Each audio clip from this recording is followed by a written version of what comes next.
शराब लाइसेंस वितरण के मामले में अनियमितता होने के आरोप की जांच करने के लिए आई एसआईटी को 2 दिनों में अब तक 2 दर्जन से भी अधिक शिकायतें प्राप्त हुई हैं।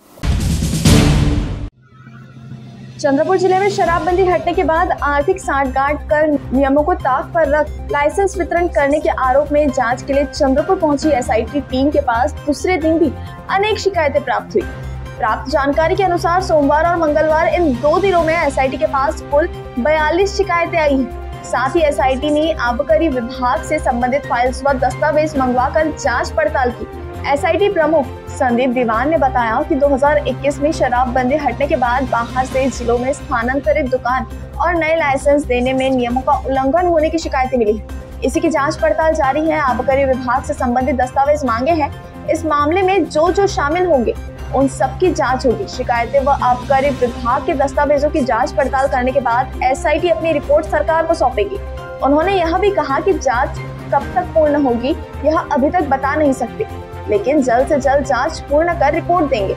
आपको बता दें कि शराब के लाइसेंस वितरण मामले में कई आरोप और शिकायतें होने के बाद सरकार ने एसआईटी गठित की है, जिसके बाद एसआईटी का चंद्रपुर में पहली बार ही 2 दिवसीय दौरा हुआ, जिसे राज्य उत्पादन शुल्क विभाग समेत संबंधित विभाग तथा नियम को दरकिनार कर लाइसेंस प्राप्त कर व्यवसाय करने वाले शराब विक्रेता एसआईटी के रडार होने की चर्चा है।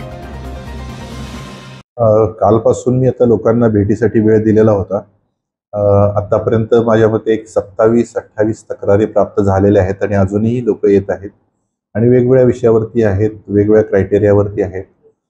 एसआयटीची कार्यकक्षाच ही आहे की 21 नंतरचे ज्या स्थलांतरित किंवा नवीन इश्यू त्याच्यामध्ये काही व्हायोलेशन झालं आहे का ते चेक करायचं आहे। त्या संदर्भात एक्साइज डिपार्टमेंटकडून आम्ही डेटा घेणं चालू आहे आणि त्याची स्क्रुटिनी करून त्याच्यानंतर मग अहवाल देणं अपेक्षित आहे। प्रायोरिटीने आम्ही देणार आहोत। मी वेळेबद्दल नाही सांगू शकणार एक्झॅक्टली, कारण किती तक्रारी येतात आणि बाकीचा डेटा सगळा अनालिसिस करायला वेगवेगळ्या विभागाचे त्याच्यामध्ये अभिप्राय पण आम्हाला घ्यावे लागतील। सो आता वेळ सांगणं हे आहे, पण प्राधान्यक्रमाने लवकरात लवकर संपवायचा प्रयत्न नाही। आता याच्याशी रिलेटेड ज्या गोष्टी असतील त्याची चौकशी होणारच आहे, म्हणजे हे परवाने संदर्भात आहे, तर त्या कॉन्टेक्स्ट मध्ये ज्या गोष्टी होतील त्याची चौकशी राहणार आहे।